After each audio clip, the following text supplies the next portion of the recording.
ফিরলাম বিরতির পর প্রথম দফার নির্বাচনের বাকি আর হাতে গোনা কয়েকটা দিন এবং তার আগে প্রচার পর্ব এই মুহূর্তে চুটিয়ে করছেন প্রার্থীরা।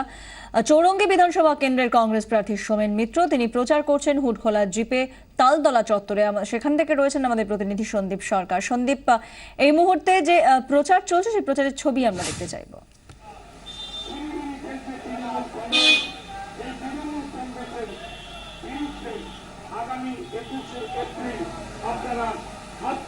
একেবারে সকাল সকাল কিন্তু প্রচারে বেরিয়ে পড়েছেন চৌরঙ্গী কেন্দ্রের জোটের প্রার্থী সোমেন মিত্র। বহু লড়াইয়ের পরিচিত মুখ সোমেন মিত্র। সোমেনদা, একটু আপনার কাছে জানতে চাইবো যে একদিকে শাসক দল তারা প্রচারের হাতিয়ার করছে উন্নয়নকে, সেখানে আপনাদের ইস্যুগুলো কি থাকছে ভোটারদের কাছে? শুনুন একটু এদিকে ঘুরে ক্যামেরার দিকে।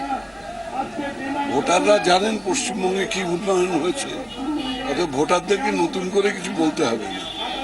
ভোটাররা জানেন যে উন্নয়ন নামে কিছু ফাঁকা বুলি, কিছু ফাঁকা আওয়াজ বেরোচ্ছে। আপনাদের একটা ইস্যু আমরা দেখছি যে সব জায়গায় আপনারা বলছেন যে নারদ কাণ্ড, এই নারদ স্টিং অপারেশনের প্রভাব, এটাই কি একমাত্র আপনাদের হাতিয়ার ইস্যু? এটা কেন? 5 বছরের যে জঙ্গলের রাজত্ব, এইটাই আমাদের হাতিয়ার। গতকাল অমিত শাহ কলকাতায় এসেছিলেন এবং তাদেরও আমরা সেভাবে তৃণমূলের বিরুদ্ধে সরব হতে দেখলাম না। আপনাদের এ বিষয়ে বক্তব্য? এই বিষয়ে তো দাদা মোদি যে এক, এ তো নতুন করে বলতে হবে না। খালি নির্বাচনী কৌশলের জন্য সংখ্যালঘু ভোটকে কাছে টানার জন্য ওরাই আপাত দৃষ্টিতে ফারাকটা রাখে। আজকে সকাল সকাল কিন্তু এই প্রচার শুরু হয়েছে এবং দেখতেই পাবে যে অসংখ্য বাম এবং কংগ্রেস সমর্থক তারা আজকের এই মিছিলে তারা পা মিলিয়েছেন এবং এই মুহূর্তে এই মিছিল চৌরঙ্গীর বিধানসভা এলাকার তালতলা এলাকা দিয়ে এই মিছিল এই মুহূর্তে যাচ্ছে এবং এরকমটাই কিন্তু দিনভর কর্মসূচি রয়েছে সোমেন মিত্রর।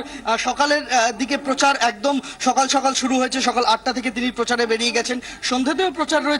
একেবারে বলা যেতে পারে যে যতটুকু সময় পাওয়া যাচ্ছে তাকে যাতে সম্পূর্ণ ব্যবহার করা যায় প্রচারের কাজে, সেই মুহূর্তে কিন্তু এই এখন ব্যস্ত রয়েছেন সোমেন মিত্র।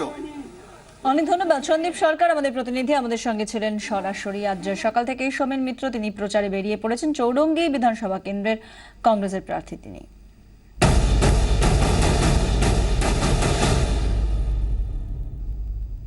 আপাতত এই পর্যন্ত। এরপর দেখুন স্পোর্টস 24। আর স্পোর্টস 24 যে খবর থাকছে, ইডেনে টি20 ফাইনালের আগে উইকেটের দায়িত্ব নিল আইসিসি। চোট পেয়ে সেমিতে অনিশ্চিত যুবরাজ, 1 গোলে এগিয়েও বিশ্বকাপ ফুটবলের যোগ্যতা অর্জন পর্বের ম্যাচে হার ভারতের।